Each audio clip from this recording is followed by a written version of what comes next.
Hello, hello, Cancer Collective. Kamusta po kayong lahat? Ako po ito si James from James Tarot PH. Ito po ang inyong weekly reading for August 17 hanggang 23. Advance po ito para matunghayan mo kung ano yung mga dapat mong abangan at makapag-prepare ka with the adjustments that you need. Okay?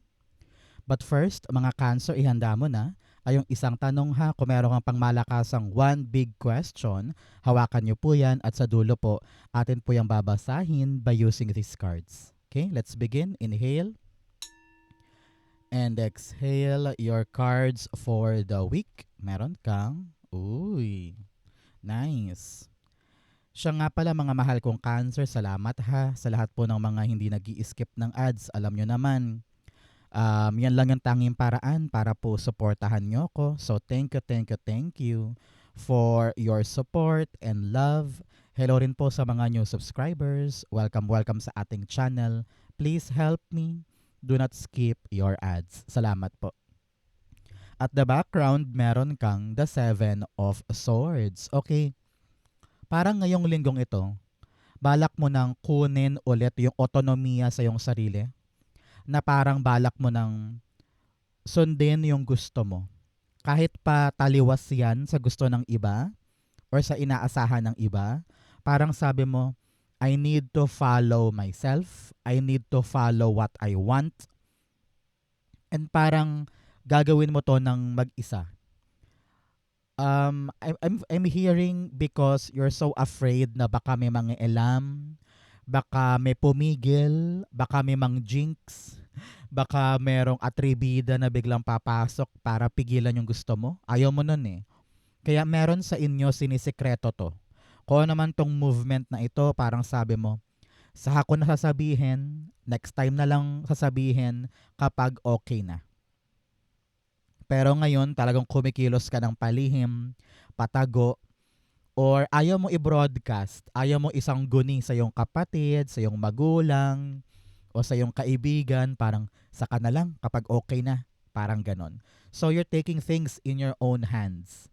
And I'm very impressed sa iyo, Cancer, because ready kang gumawa ng mga bagay na hindi mo kailangan ng approval or hindi mo kailangan ng pagpapaalam mula kanino man, parang ganon. So congratulations.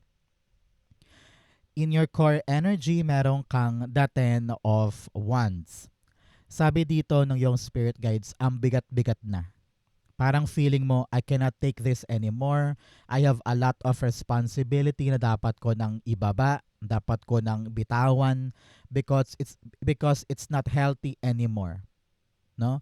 Whether hindi ka na nakakatulog or sobra ng pasakit sa mental health mo o sa katawan mo, I'm seeing here na parang ang sakit ng likod, ang sakit ng mga kamay, yung ganto ng kamay. Or parang yung ulo mo, mina-migraine ka na and at some point, nalilipasan ka pa ng kain. No? So parang sabi dito ng yung spirit guides, you really need to parang bitawan yung kabitaw-bitaw.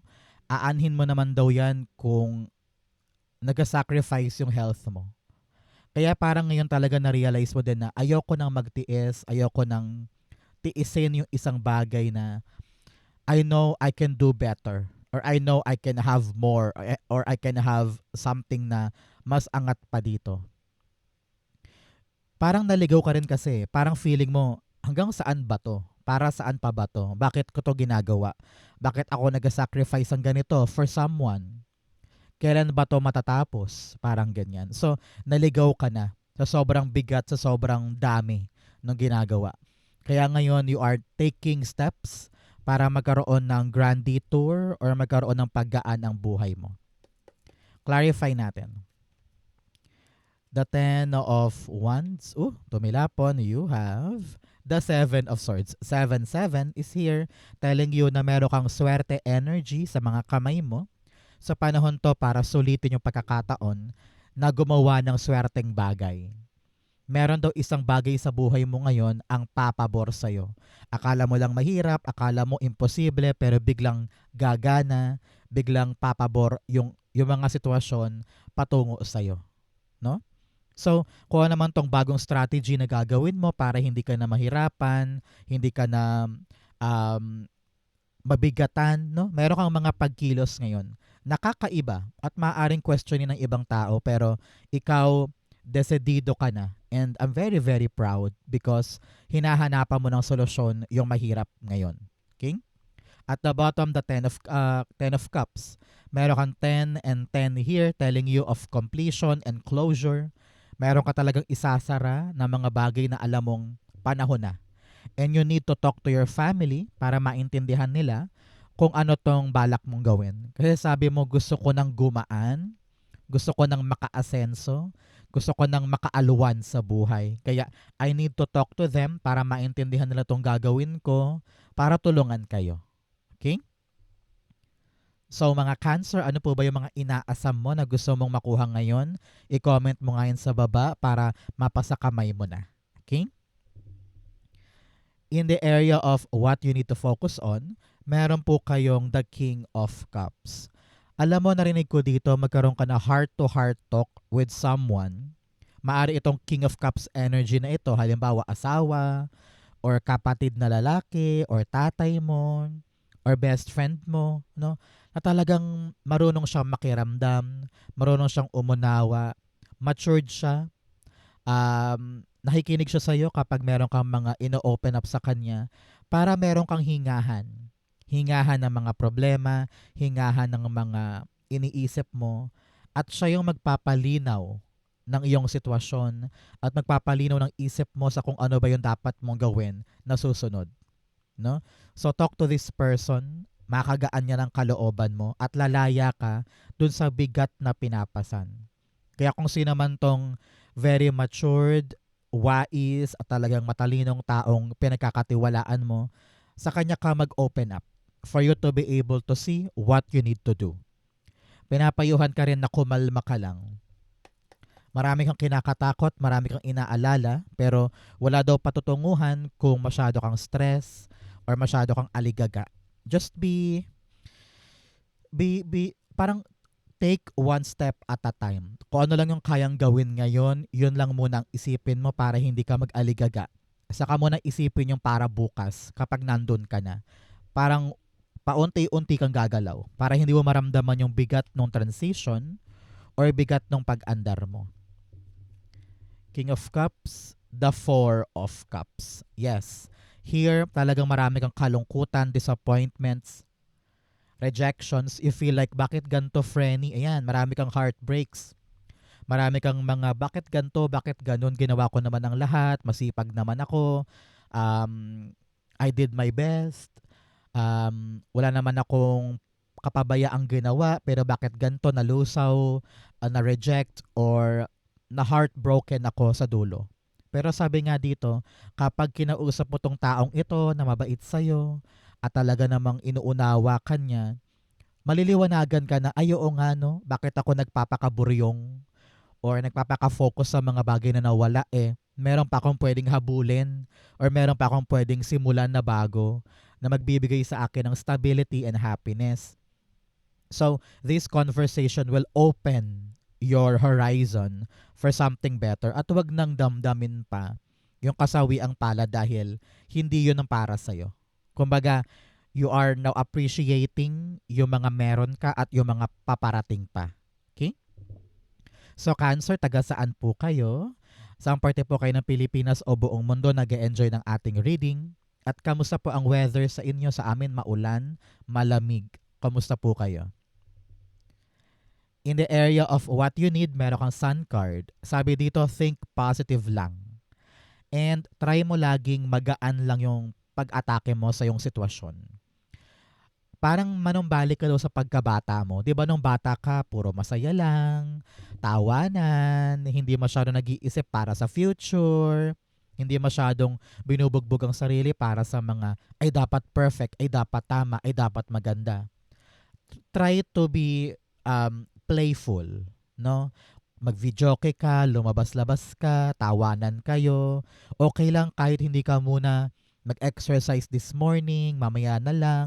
Meron kang mga bagay na gagawin para gumaan ng feeling. Ganon din pagdating sa mga problema. Imbes na takasan, imbes na layuan, imbes na wag komprontahin, lagi mong isipin, kaya ko, kaya ko, kaya ko, and I just need to enjoy the journey. Kasi kapag ganon, gumagaan ng mga kinakaharap at hindi ka masyadong nai-stress. Okay? Sun card, tumilapon, the Four of Swords. Yes, kailangan mo ng pahinga ngayon. Some of you ay kailangan magbakasyon para mabitawan panandalian tong mga bigat-bigat na ito at makapag-isip ka ng bagong strategy na papasok at papabor sa'yo. Ipaboran mo daw ngayon, Cancer, yung pahinga. No? Paboran mo ngayon yung rejuvenating aspect ng buhay mo.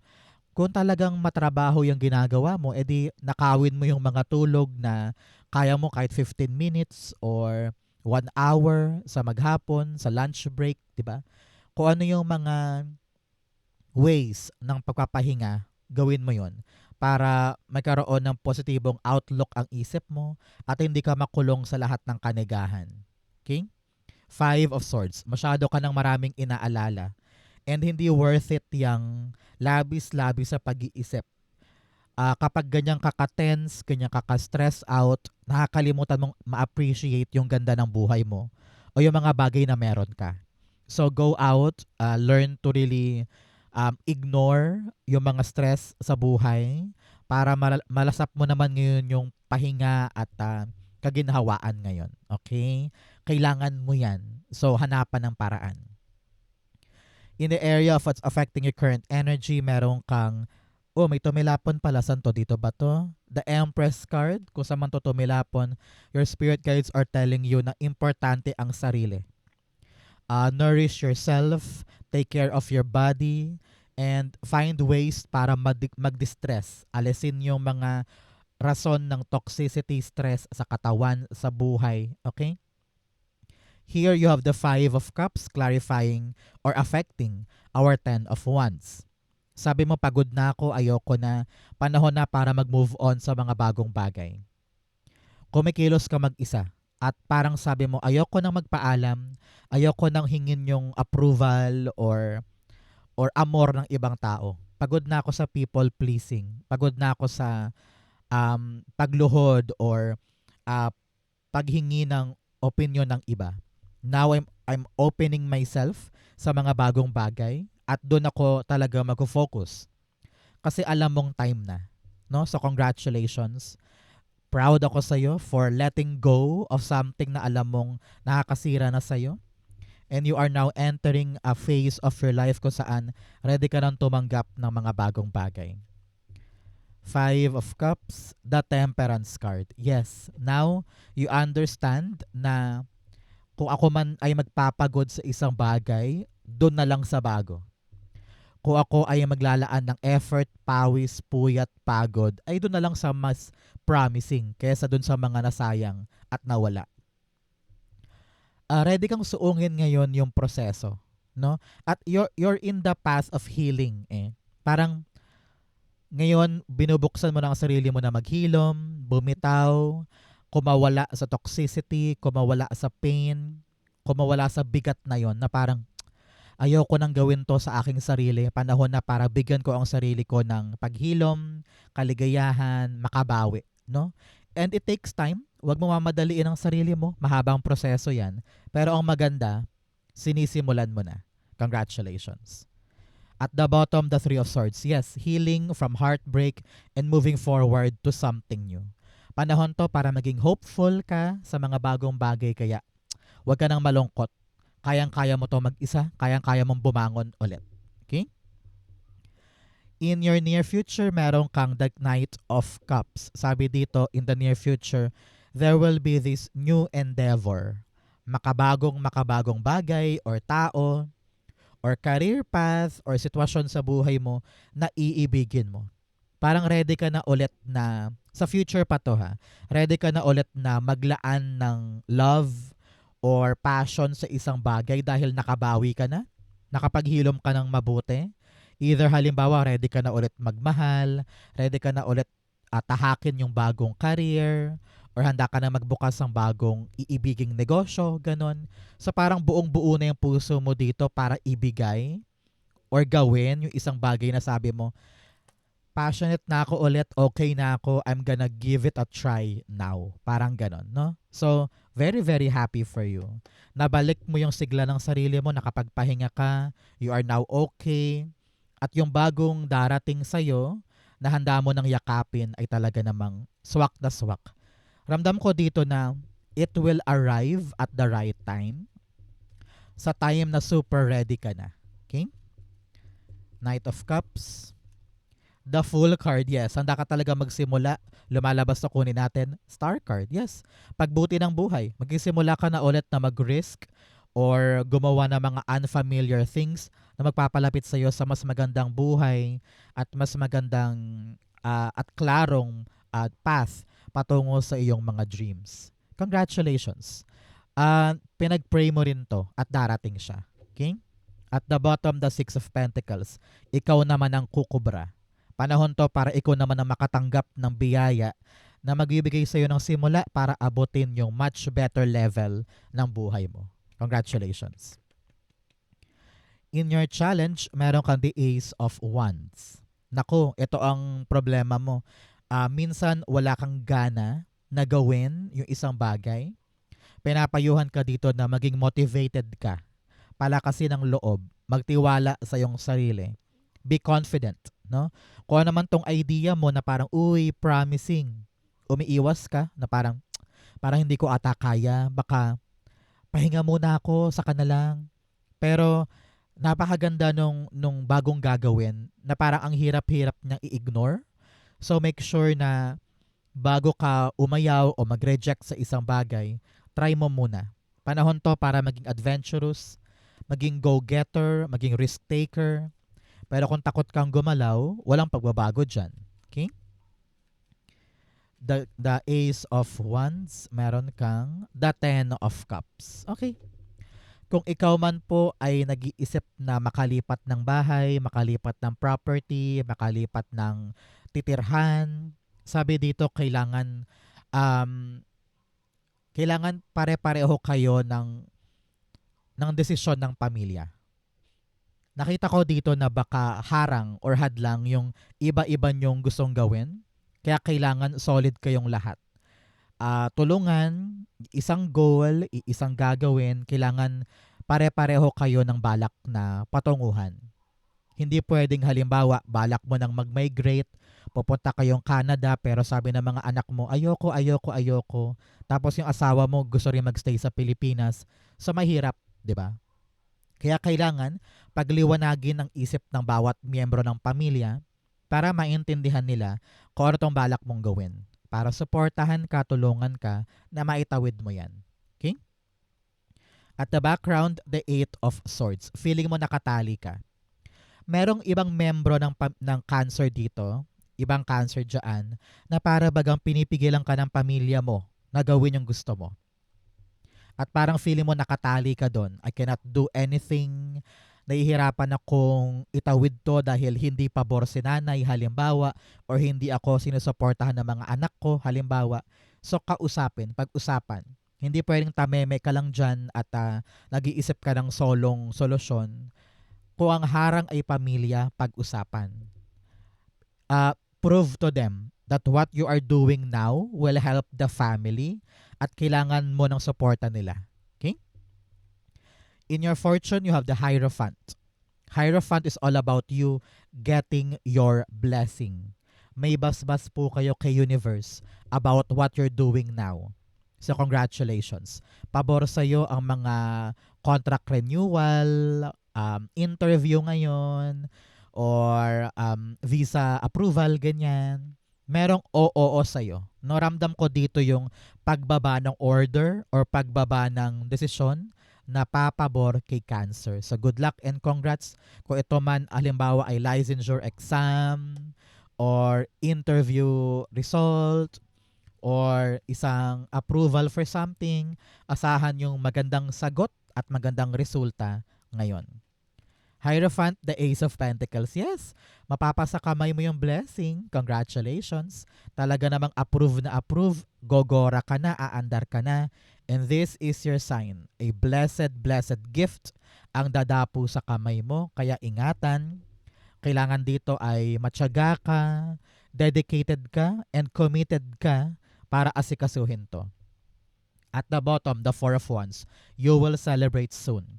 Whether may kasal, or merong binyagan, may pirmahan ng kontrata, kung ano man yan. A very, very big milestone for you na dapat mong i-celebrate with the family. Congratulations. In your divine messages, the Temperance card, 2 beses pong lumabas, si Archangel Michael telling you you are protected, you are guided. So thank mo, pasalamatan mo, yung angel guide ngayon. Okay? Here, pinapayuhan ka to compromise. Kung ano yung mga dapat mong gawin, makisama, makibagay, matutong makipagtulungan, para yung inaasikaso mo makompleto. Pinapayuhan ka rin dito na magpasensya. Kapag may delay, kapag merong aberya, kapag merong detour na hindi umaayon sa plano, relax, relax, relax. Kailangan mong maghanap ng paraan or dumiskarte para nang sa ganun, matulay mo pa rin yung prosesong yan. Okay? Temperance card, the Knight of Wands. Hindi magmamaliw na fighting spirit. Hindi magmamaliw na passion na akin yan, susugurin ko yan, magtsatsaga ako hanggang sa makuha ko. Because good karma ang darating sa'yo kapag masipag ka at palaban ka. No? So gawin mo yung tamang gagawin ngayon para kubrahin soon yung good outcome para sa'yo. Okay? Outcome mo to, bigyan mo na kita ng fortune cards. Meron kang peacock, beware of great pride. Sabi dito, babaan ng pride, babaan ng ego. Kung kailangan makipag-usap sa pamilya, kausapin na. You also have will, indecisiveness, allowing your life to ramble aimlessly. Sabi dito, minsan wala kang focus. Paiba-iba ka ng gustong gawin, kaya kailangan eyes on the prize, eyes on the target. You also have bird, flying, news is on the way. Meron daw po kayong aabangan na balita ngayon na dapat mong tanggapin. Dapat kang ma-excite kasi nandiyan yung hinihintay mong magandang impormasyon. You also have elephant, a long journey, either physical or mental. Sabi dito, may biyahe ka daw na mahaba this week. Maaring uuwi ka ng probinsya o mag-a-abroad ka o meron kang aasikasuhin na medyo matagal doon. No? So kung ano man to mga biyaheng ito, kung kinakailangan siya, you have no choice but to go there. Okay? Ang outcome ni Cancer for August 17 to 23, the King of Swords. Okay, sabi ko nga kanina, there will be a big decision na ibababa pabor sa'yo. Either ito ay accountant or cashier or sa NSO or sa SSS. Basta isang figure sa buhay mo na siya yung magbibigay sa'yo ng approval o good result, no? Maaring supervisor or HR ito na parang yes, Cancer, pasok ka na. Yes, Cancer, approved, no? So congratulations, wag nang umiwas, aksyonan to at talagang itawid mo hanggang dulo. Panahon to para maging klaro sa'yo yung next big step mo pagtulay mo ng Setyembre. Okay? Clarify natin. Narinig ko rin dito na this time, this week, maliliwanagan ka sa isang bagay, kaya alam mo na yung action mo. No? So congratulations. King of Swords, the Eight of Wands. Yes, wow. Laser focus ka dito. Kung ano man tong darating na development, good news after good news after good news, ito yung magpapalakas ang loob mo na, sige, tulayan na natin, gumaganda na, bumibilis na. Umaariba na yung isang bagay kaya gogora ka na palagpas sa iyong mahirap na stage. At the bottom, the King of Wands, maging mas palaban ka ngayon, ituloy mo yung plano, huwag kang mag-quit, huwag kang bibitaw, huwag kang papanghinaan ng loob dahil gaganda na yung sitwasyon. Kapag bumilis, kapag dumating agad yung desisyon, yan na yun. Dire-diretso na yan. Okay? Congratulations. Let's go, Cancer. Sa yung isang tanong, isang sagot. Pumikit ka na ngayon. Think of your one question. Inhale. And exhale the answer to your question. You have the King of Cups, the Knight of Cups, and then the Six of Swords. Okay, at the bottom, meron kang the Two of Wands. Panahon na for you, Cancer, to really go out. out. Panahon na para tumulay ka sa mga bagong bagay at makita mo yung positive outlook. Hindi ka pwede nakakulong lang sa isang sitwasyon at takot kang harapin yung mga bagong bagay. Masyado kang komportable sa comfort zone na ayaw mo nang gumalaw, no? Parang ang ganda-ganda sana pero ay ayoko, nakakatakot, wag na lang, no? Sa panahon to for you to see the beauty outside na sige try natin, sige subukan natin, baka yan yung para sa akin, no? Kailangan mo makita ng maliwanag yung buhay mo sa labas ng maliit mong mundo. Sabi dito, you really need to honor what you feel. Ramdam mo naman yan na kailangan ko ng subukan to, kailangan ko ng umaksyon, kailangan ko ng magsimula. Your intuition is telling you a lot of things. So listen to that. May offer na darating sa'yo, whether offer of love, offer of a new job, or a new opportunity na ang hirap i-resist. 'Di ba? So kung takot kang kumawala sa comfort zone mo, baka masayang to. So sabi dito, relax ka lang, take that opportunity, wag mong sayangin, wag mong i-ignore. Yan talaga yung magpapa-abante sa'yo moving forward. Calmer waters ka na with this blessing, no?